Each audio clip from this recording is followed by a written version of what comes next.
Afternoon, Tim. How you doing? Hello, Shabbar. I'm very well. Yeah. How are you? I'm really good. I'm looking forward to this week continuing on from part one on power, where we started to dive into, why is it so hard to talk about these ideas that we've been discussing over the previous 3 or 4 episodes around this new narrative? Well, not a new narrative for me, it's probably been around for decades, but this idea that growing for the sake of growing, increasing the number, GDP, all of that sort of stuff, it's not really making people happier. It doesn't seem to be working. And we sort of went down this rabbit hole through my inquiry, and we came to this conclusion, or not a conclusion necessarily, but pointing to the reason why it's so hard and it feels scary is because of power. And we spoke a lot about that last week, and you brought in a framework from a chap called Stephen Lukes, a 4-part framework, which I think would be worthwhile just recapping. Sure. And then this week, we're going to go into something more related to our own personal money and life journeys and how power shows up in that to keep us stuck maybe where we are. Yes, great. The point is, and you mentioned this very nicely last week, that when these things happen, like I feel scared or I don't speak out because I'll be embarrassed, or I think it's just me, or I think other people know better than me, or there's never time to talk about the new ideas. I always have my time's full of the old ideas. We don't recognize that all of this is a power dynamic. So the framework, hopefully, the reason I shared it, I think you found it helpful, I hope listeners do, is to give anyone listening a slightly more detailed or sophisticated way of thinking about your everyday experience as an expression of power dynamics. And then when we see that, and this is where we'll come on to today, then it gives us more possibility, if you like, for reclaiming our power or using our power in maybe quite different ways to create change or to support change in our own lives. So yeah, this 4-part model, I'll be super, super quick, and people can listen back to the previous episode for the detail. Stephen Lukes, sociologist, social scientist, said, all power is not the same. There's 4 different types. Number 1, the conflict is obvious. We know we're arguing. We know we disagree. And I'm bigger than you, and I'm better at boxing, so I punch you in the face. Or 2 countries are arguing about a border dispute, and I'm a bigger country. I have a bigger army. I win the battle. Conflict is obvious, and the use of force is obvious. Most power is not actually happening at that level, but it's still very important. The second one is the conflict is usually obvious, and there is still power in terms of who has more resource, status, role, a certain seniority often, but they express it not through physical force, but through controlling the discussion, the agenda, what points get taken seriously, what is not discussed, what's marginalized. So examples would be a group of economic students who've listened to this podcast or seen a Gary Stevenson documentary, go to the head of economics at their university and say, we want you to teach us more heterodox economics. We want to talk about the ecology, the planet, social justice. And the head of economics either says no, right? That's a use of power. Or says, yes, good idea. Let's bring it to the committee. The committee's in 6 months, and then the committee happens during exam time, and half the students aren't there, and then the committee's full of it. So it all kind of just doesn't quite happen, or it gets shoved to the end, or it gets written up as a series of bullet points, but nothing changes. That doesn't look like my army is bigger than your army, but it's still an expression of power. And we talked about when things, we don't have time to discuss them, we don't make time, they get marginalized. I think Luke calls it agenda setting power. Yeah, creating smoke screens. Yeah. And we are busy, and business as usual takes time. So it may be more or less deliberate. That's what we're doing. In our own lives, often many of us don't find the time to think about doing things differently because we're just so swept up in doing stuff the same, keeping the show on the road. So that's that type of power. The third type comes originally from Marx. It's the idea of false consciousness. And what Luke says is, one of the most powerful forms of power is if you can persuade people or socialize them or educate them without them even realizing to accept something as normal or in their interests that is not normal nor in their interests. So an example we used is, we've talked about this in previous podcasts, if we all grow up and we identify as consumers because we're treated as consumers and there are all of these shiny things and shops and adverts, and it's very easy for us to think, well, yeah, of course, that's it. That's normal. It's good that there are businesses and it's good that there are all of these choices and Amazon's great. And the purpose of my life is to earn more money to buy more stuff. And we simply won't notice the ways in which that might not be good for us or might not be getting us what we want. It's a false consciousness. And the point is, if you can create a false consciousness, then the conflict is settled before anyone's realized there's a conflict. I'm going to give a very silly example of that. My mum, when we were very young, was it the TV? I think I seem to remember when we were very young, we only thought the TV worked between 3 and 6 o'clock, right? When the kids' TV program's on, right? And I don't think she deliberately lied. I think we just believed that and she didn't tell us it wasn't. And then she said it was only when 3 of us had chicken pox and we were all off school and miserable that suddenly we realized that the TV could be on in the morning. There's a false consciousness. I just didn't know. Yeah. So we didn't have to have any rows about, Mum, can I watch TV at 10 o'clock in the morning? Because I didn't think it was possible. That's false consciousness. And it's how many... Just a funny one. Sure.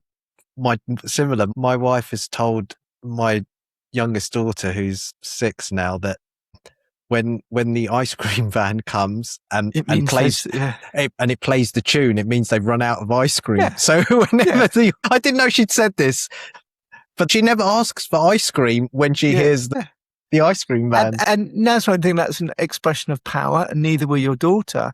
But actually, it is a false consciousness. You're creating a story that your daughter now believes serves her best interest, and that's just how the world is. And arguably, if she wants ice cream, it doesn't serve her best interest. So that's false consciousness. But the point is, as long as we accept certain things as normal and good for us, that if we were to investigate them and really think critically about them, we might decide they're neither normal, nor does it have to be this way, nor is it good for us. That's a false consciousness, right? If we investigate it and think it through, and because of my beliefs and politics, I think, well, it's fine. That really is the best way to run a society. That's fine. Then I've checked it out, considered it. I still choose to go along with it. But until I've had a critical reflection into the status quo, I'm not free to choose. I'm under a false consciousness. And then finally, we talked about how we kind of take all of these things inside our body. This was the idea from Michel Foucault, French philosopher. He calls it biopower. So even if I think, hang on, this isn't right, or I don't think it is great the way we're doing this, or we shouldn't just be growing on our money, or actually I think I want to step away from my career to spend more time in my garden because it's what brings me alive, or I want to write poetry, or whatever, we often have tremendous sense of fear, shame, embarrassment, awkwardness. And we think it's reasonable. We think, well, what if I run out of money? But a lot of it is what we call biopower. It's a kind of self-policing that keeps me behaving like a good boy or a good girl, effectively. Keeps me on track in line with what I believe society wants me to do. It's very related in psychology with what Freud called the superego. It's like our conscience, but it's also the voice of mum, dad, authority figures, all the shoulds of society that stop me actually being really free. And we talked last time about why is it so hard to speak out? Well, sometimes it's hard to speak out because the person you speak out to gets to control the agenda or the meeting or what gets taught at the university. Sometimes it's hard to speak out because there's nothing to speak out about because I just haven't thought that there's anything weird or bad about this. And sometimes it's hard to speak out because I really do think I want to speak about this, but still I feel afraid, embarrassed, shameful, fearful, etc.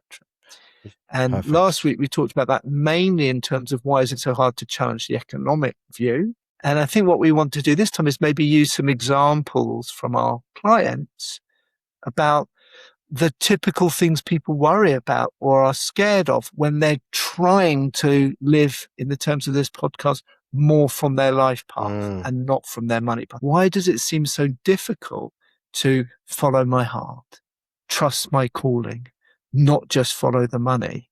Because very often, as you'll know, and I know, people do get quite scared and they keep getting pulled back into worrying or chasing the money, even when they know it's not what they really want to do. And this is also about these different forms of power. So over to you. Can you think of any examples or stories? I've got quite a few, but I was speaking to someone, not a client, but just a friend the other day. They'd actually grown up quite successful as a business owner, always been good at making money and living that kind of sort of hustle culture in a way, but realized that it wasn't serving them. I think they became more conscious about how life was heading and arranging life in a way that served their life path more, which was about trying to detach more from the material and look more inwards, take a more sort of spiritual approach. And so they moved to an environment which was going to be more conducive to that and help them to do. to change the environment. What subsequently happened is that a lot more people have moved into his environment, and now the persona that he had, which was one of always being good at making money and people knowing him for that, that's now crept back in. And whilst he was trying to pull in another direction, now he's feeling pulled back in that direction. And I think so much of their identity is in this, people know me as the person that's good at making money. And now I feel a sense of pressure to sort of live up to that role, because now he's interacting more with people like that, whereas he kind of was detaching, but it's proving to be quite a challenge. And that's something that he's grappling with at the moment. So that's quite interesting.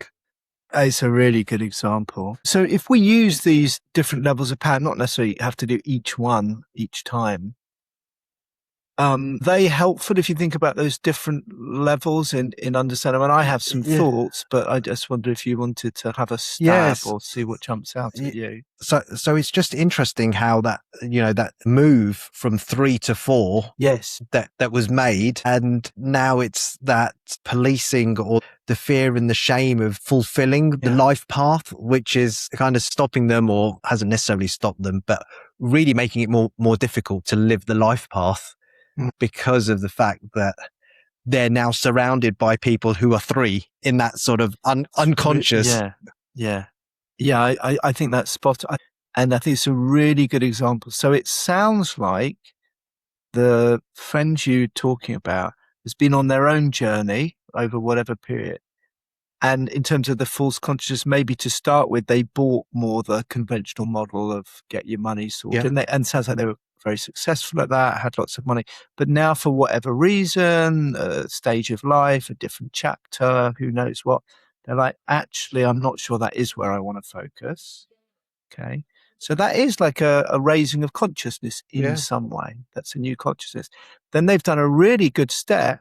And I say this to anyone listening, our consciousness is shaped a lot by the people we hang out with and who are around us. That's why most of us find it hard to get out of just the culture we're in, okay? Because we get these views. So who you hang out with, who your friends are, who you talk to is important. So this person's moved to I guess, different situation, different place that he thought makes sense, would reflect more his spiritual interests. Other people have followed. Well, that's interesting. And now it sounds like you said it's an identity thing. So this is the biopower. And what I'm imagining, I don't know this person, I don't know their process, but I'm imagining there's 2 things. One is I can't let other people down, or I can't not respond to them in the terms they want. So there might be some anxiety or fear, or maybe they think I'm being a terrible person, or I've gone crazy or something. So I'm getting pulled back into a certain pattern of relationship. That's a kind of biopower. It's like, how I really want to be is like this. Maybe I don't want to talk to them at all. Or maybe I want to say, hey, you know what? I don't do that stuff anymore. I want to talk to you about God and spirituality or golf or whatever. but I can't. Right? It's just a social dynamic. And then the other thing linked to that is even further, which is, well, even though I know on some level I don't want my life to be about business deals and making more money, right? That's the level 3 false consciousness. But when I did that, I knew who I was and I felt a certainty or a sense of myself. And now, if I'm not that, I don't know who I am anymore. And that can also be quite anxiety provoking, right? And stepping out of any set pattern, even once we've seen that the set pattern isn't what we want, wasn't helpful, is always anxiety provoking. So this is about the biopower. It's like, well, I don't want to feel anxious. I don't want to feel, I don't know who I am anymore. And I don't want to let people down. So it would take some awareness and practice and courage for this person just to stay with all those feelings, which we can do, and still act according to their deeper life intention and not just be pulled back. How does that sound? Do you know this person? Does that sound accurate? And also what's quite interesting about that is like when you leave a certain identity. So I'm thinking about the false consciousness as an identity, even though you're not conscious. Well, what I would say, just to be a bit more precise, false consciousness itself is sort of the mechanism. It's almost like the thing I believe is normal and has to be that way and serves me. That's what I form my identity around. Right. Okay. So that might look different in different societies. And when that collapses, if you don't have something new to step into, which we always don't. Yeah, exactly. So that's like a vacuum. And that proves to be quite anxiety provoking. In a way. Absolutely. And we're back to the matrix and whatever it was, the orange and the blue pill. And we're also back to the existential dread of being out of the tribe and by myself. Well, and so how do you deal with that? That's the question. What are the steps that someone could take to maybe deal with being alienated or feeling like they're going to be alienated? Well, I'll make two general points and then more specific one. The first, we've talked about this before, whenever fear, panic comes up around money or podcast, you learn to sit with the unpleasant feeling and not just react. I mean, that's the hallmark of all spiritual teachings, a lot of therapy, all meditation. So I might feel anxious, confused, uncertain, undermined. I might feel many things, but actually feel it. What we normally do is we don't like the feelings, so we just react to close it down. And if I react, I just go back into what I know, whatever my mechanism is.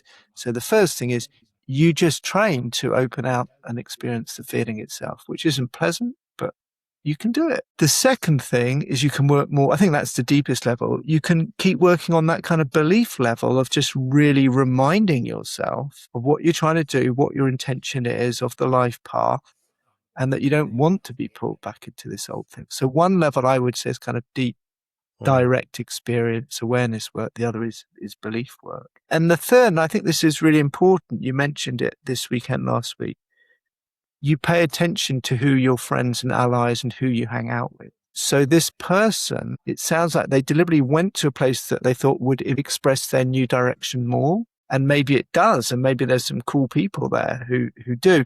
But now somehow he's pulled back into people who are operating in a different consciousness. Anytime I'm trying to move in a new direction, if I can hang out with more people who are already living the way I want to live or embodying the values I'm learning to embody, that's going to help, because that creates a different world around me. So what I would say, especially if one of my things, I don't want to let people down, or maybe I do that, but maybe this person needs to really start listening to podcasts and finding people and having calls with successful businessmen who actually let it go a little bit and are now doing totally different things, and talk to them and make relationships with them. That can help a great deal as well. Good stuff.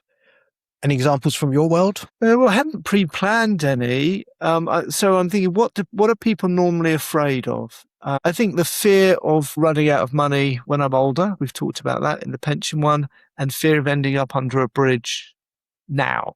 Those are kind of two of the big ones. So why don't we take the future? And we've looked at this when we looked at the whole question of going older and pensions and stuff. But let's see if we can see this through the lens of power. I haven't planned this, so let's just see. And I know you've got clients like that as well, who their numbers are fine, but they're still living in kind of fear of the future. Yeah, I would say that there's quite a few people that fit into that camp. Right. So we're not talking in this example of someone who genuinely the numbers may look like they're going to experience financial hardship once they retire, although there are plenty of people like that. We're talking about someone who has more or less enough, or maybe more than that, but who's still very much caught up in, I still can't do what I really want, or I couldn't spend my money now, or that sort of Yeah. thing. Okay, well, over to you. You know those sorts of people. I know those sorts of people. How does the lens of power help around that, do you think? They're stuck in that false consciousness. Right. Can be quite deep. Say more about the story or the false consciousness I around think that. the story will be everything will be okay if my pension pot is a certain size, that Right. I'm not going to experience any hardship, suffering. It'll all be okay. It will all be okay if, the pension pot gets to a certain stage. I save now and invest wisely, and the stock market returns a certain amount. And Trump doesn't blow up the Strait of Hormuz again. Yeah, exactly. All of these things will lead to a feeling of being okay, and they'll be able to afford all of the things that they want to do. And that's probably a very high level observation. The majority of people that I speak to, when they first come to me with their money problems. And that's actually the story. And I think it is a false consciousness. I'm not saying there's not a grain of truth in it, but the idea that that's what life is about is getting the pension and denying life now, and that there's some future security. That is absolutely false consciousness. And also, just to tie into that the thoughts of even maybe entertaining life now would be somehow foolish or stupid. Yeah. Like, no, I'll live life once I retire. Do you know what this is? We'll come on to that. I'll say some more about that example. You know what this is making me think, Shabbar?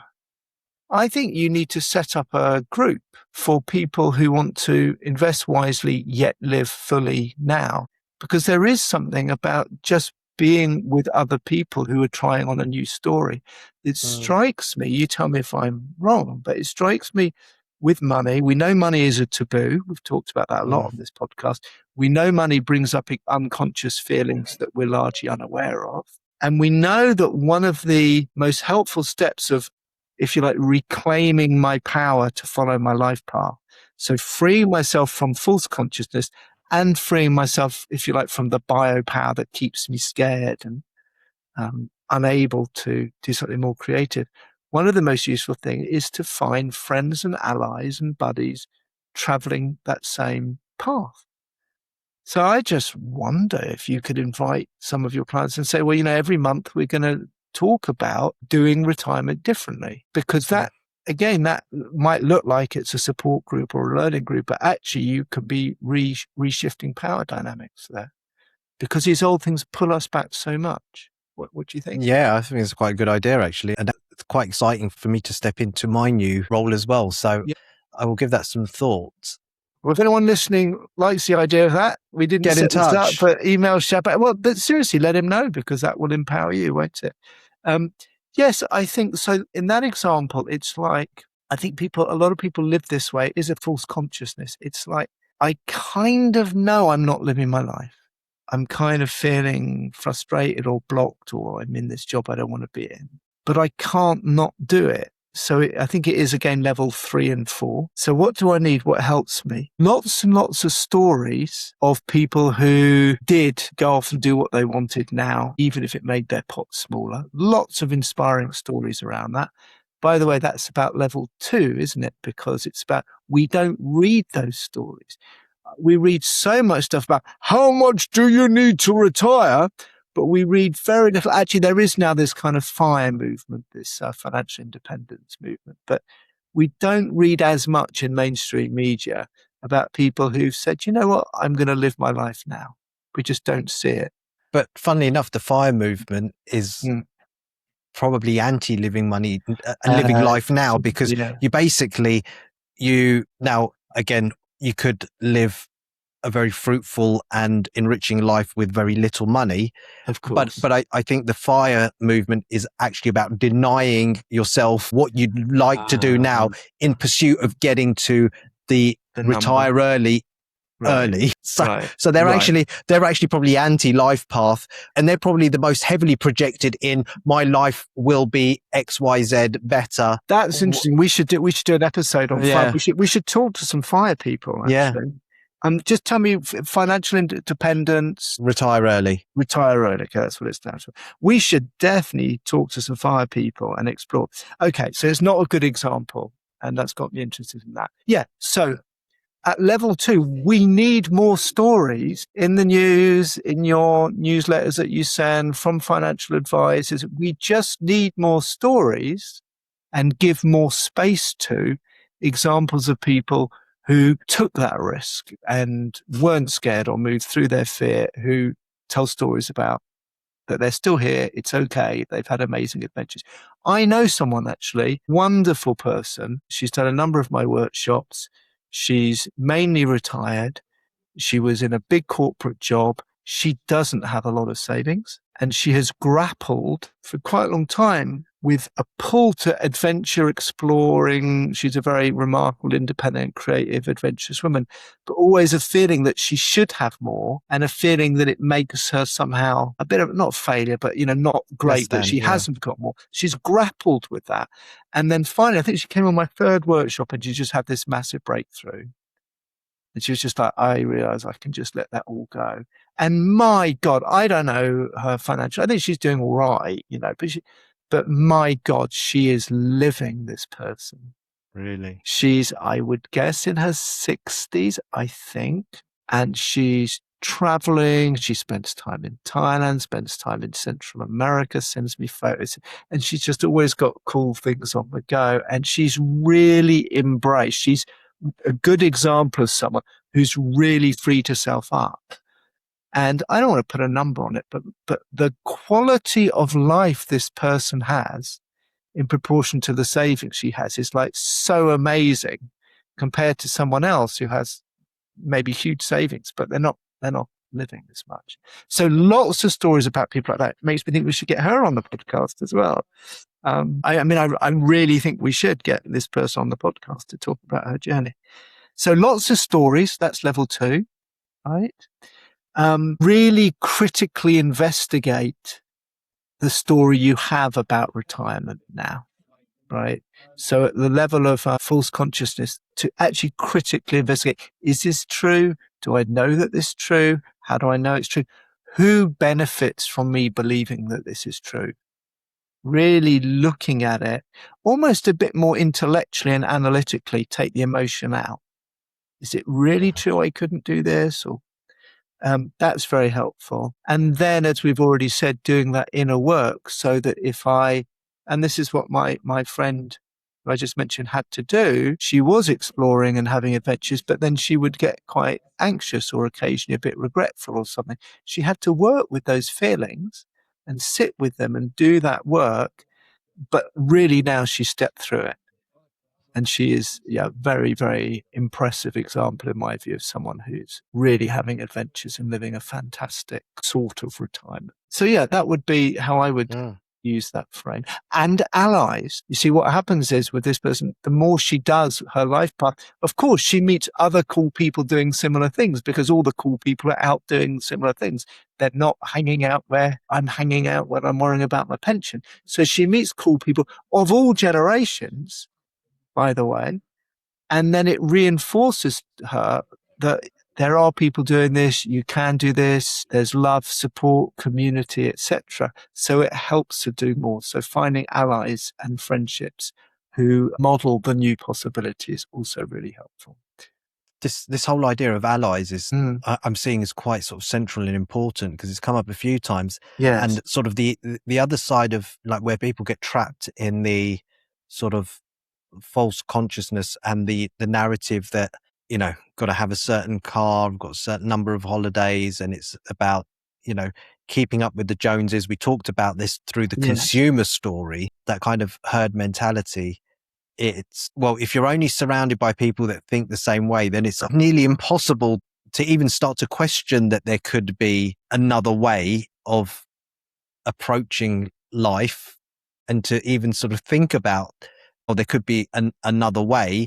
because you just don't question, like, is this really serving me? And I find that's very, very prevalent in sort of my community, where it's very close knit. Everyone knows what everyone else is doing. It can be quite a tricky environment to navigate because the constant pressure that's put upon you to keep up the appearance of doing well is very, very strong. Let's look at that briefly, because I really like what you say. So yeah, allies is incredibly important. And I love the contrast between keeping up with the Joneses, in other words, comparing myself to my peers, versus being inspired and supported by my peers to live my life path. Right? Because on the money path, it's more about evaluation, comparison, and there's an anxiety there. Like if I see my neighbor with something, I mean, I don't care about cars, but let's say I'm keeping up with the Joneses and I see they've got a new sofa or a new car or whatever, and I compare myself, that's rarely am I inspired or joyful. I rarely go, how wonderful that they've got this new car. That's inspired me to work hard this year so I can have a bonus, so I too can have a beautiful car. I mean, normally it's to do with fear, envy, jealousy, comparison. What you want is allies who live on their life path, who inspire you, even if it brings up temporarily a little bit of regret, like, oh, I'm still a bit stuck. And that's another thing we find. The more we're on our life path, we will inspire other people, and there will be less comparison and less judgment, because my life path's different from yours. But what's important is we're both on our life path, right? I found this, the more I do my life path, the less I'm really intimidated or worried by people who've got so much more money or less money, because it's like, well, okay, that's your thing. That's fine. Yeah, it'd be nice if I had more money. I'd have longer holidays, but it doesn't really mean anything. I'm interested. Are you on your path? Okay, bit of a diversion. Allies are important. Coming back to the community, you say there's less questioning if everyone's doing the same thing.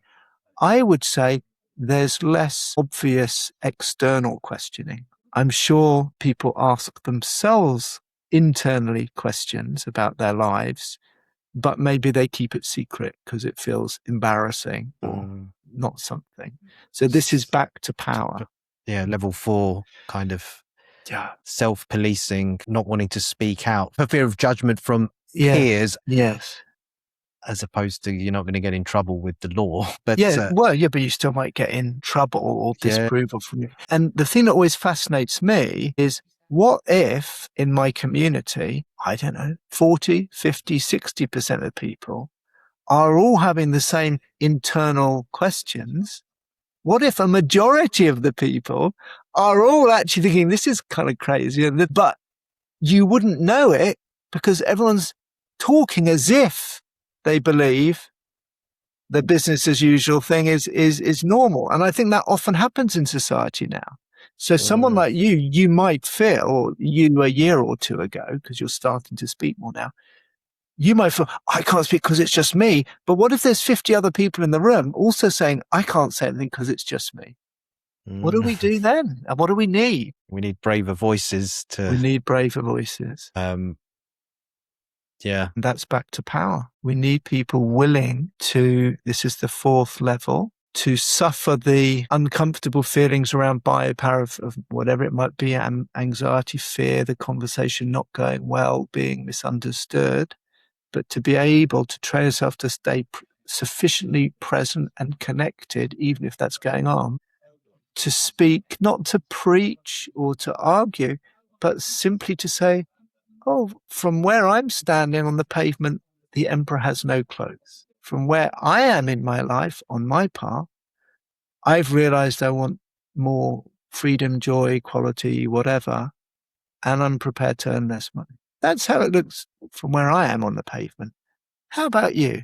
And some people will think we're crazy, but we'll never know the ones who won't. We'll never know the ones for whom the thing we just said might be one of the most helpful things they needed to hear just then for their life, or it's a seed that then ripens in a year or 2 years. We will never know unless we speak. Yeah, I think that's the way out, is to speak your truth or live your life path. Those are the ways in which you not only strengthen yourself, but you can then make an impact and strengthen and help others, right? Through some sort of action. Yes. Yes.